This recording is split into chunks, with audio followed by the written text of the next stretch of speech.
Married women, when did you realize you made a huge mistake? The moment it really hit me was last Tuesday. My husband Dale was in the shower and his phone kept buzzing on the counter. When I glanced over, I saw multiple notifications from a trading app. Why was he getting so many alerts at 7:48 a.m.? I opened my Venmo app since we're friends on there. His recent transactions were all private. When did he change that? But scrolling back showed dozens of payments to strangers, always with just an emoji, usually lightning bolts or rocket ships. We've been married for 6 years after meeting in college. He was charming and different from guys I usually dated. My friends adored him. My mom called him a keeper after one dinner. We married at 24, which I know is young, but it felt right then. The first 2 years were good.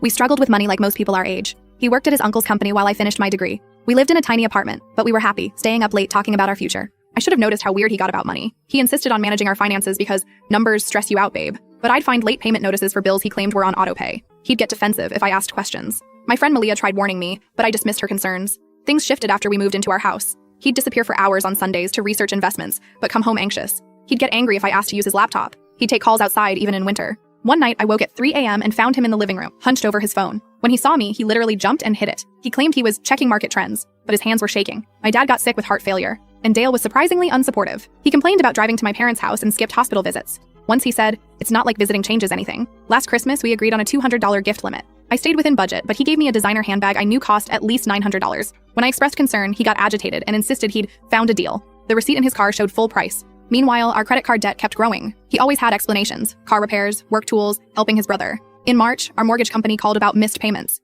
Dale had assured me everything was current. When confronted, he cried, saying he was ashamed to admit we were struggling. He begged me not to handle the finances because it would make him feel like less of a man. 2 months later, I discovered he'd opened a credit card in my name with a $6,800 balance. When confronted, he wasn't remorseful, but annoyed I'd found out, saying, "I was going to tell you when I paid it off." That's when I started investigating. The picture was devastating. Nearly $30,000 in hidden debt. Missed mortgage payments, secret loans. I tried suggesting counseling. Sometimes he'd agree, but nothing changed. Other times he'd blame me, if I weren't so materialistic, if I'd gotten a better job. After seeing those trading app notifications last Tuesday, I checked our joint account. There were dozens of large withdrawals to various crypto exchanges and day trading platforms. When Dale finished his shower, I asked about the transactions. His response was rehearsed. Just small investments with huge potential. But our savings were gone. I called his brother Charles that afternoon. 15 minutes in, Charles asked if Dale was doing better now. Confused, I asked what he meant.